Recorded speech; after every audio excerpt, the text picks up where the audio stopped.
પોરબંદર જન્માષ્ટમી લોકમેળાની હરાજી સંપન્ન થતા પાલિકાને રૂપિયા 2.67 કરોડની આવક થઈ છે અને ગત વર્ષ કરતા આવકમાં 48 લાખનો વધારો થયો છે. પોરબંદર પાલિકા દ્વારા આગામી તારીખ 3 સપ્ટેમ્બરથી 7 સપ્ટેમ્બર દરમિયાન પરંપરાગત જન્માષ્ટમી લોકમેળાનું ભવ્ય આયોજન કરવામાં આવ્યું છે.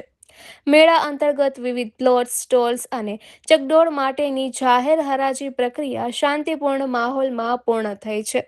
આ વર્ષે પાલિકાને હરાજી થકી રૂપિયા 2.67 કરોડ જેટલી માતબર આવક પ્રાપ્ત થઈ છે, જે ગત વર્ષની સરખામણીએ નોંધપાત્ર વધારો દર્શાવે છે.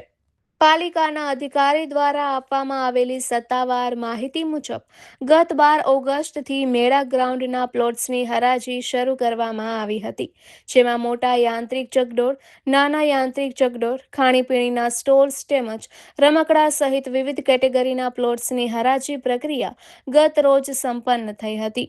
ગત વર્ષે પાલિકાને મેળાની હરાજીમાંથી અંદાજે રૂપિયા 2.19 કરોડ આવક થઈ હતી. તેની સામે ચાલુ વર્ષે અંદાજે રૂપિયા 2.67 કરોડ આવક નોંધાઈ છે, જેમાં મોટા યાંત્રિક ચકડોળ 15 પ્લોટના કુલ રૂપિયા 1,43,34,640 ઉપજ્યા છે.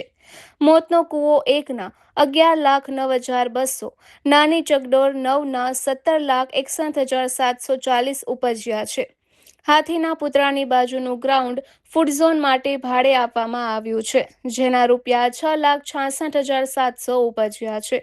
પાર્ટી પ્લોટની દિવાલે લોકમેળા ગ્રાઉન્ડ બહારના 19 ખાણીપીણી વિભાગના પ્લોટના 6,61,980 ઉપજ્યા છે.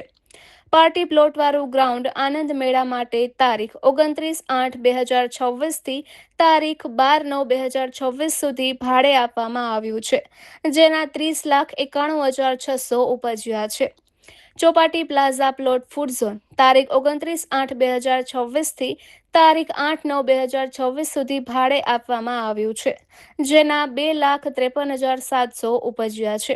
જ્યારે ચોપાટી પાર્કિંગવાળું ગ્રાઉન્ડ ફૂડ ઝોનના તારીખ 29/8/2026 થી તારીખ 8/9/2026 સુધી ભાડે આપવામાં આવ્યું છે, જેના 2,48,980 ઉપજ્યા છે.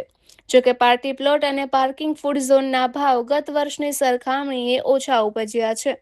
હરાજીમાંથી થયેલી આવક અંગે માહિતી આપતા અધિકારીએ જણાવ્યું હતું કે આ રકમનો મોટો હિસ્સો મેળામાં આવતા શહેરીજનો અને દર્શનાર્થીઓની સલામતી તેમજ સુવિધાઓ પાછળ ખર્ચવામાં આવશે.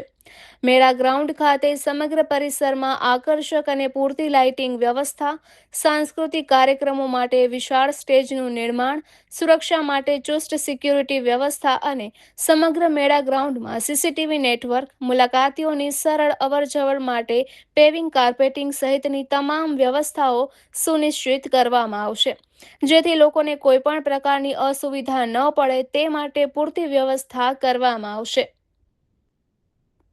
નિપુલ પોપટ, પોરબંદર ટાઈમ્સ.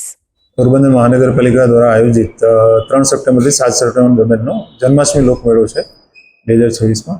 એની જુદા જુદા કેટેગરીની હરાજી હમણાં અમે 12 તારીખથી શરૂ કરી હતી અને ગઈકાલે અમે પૂર્ણ કરેલ છે.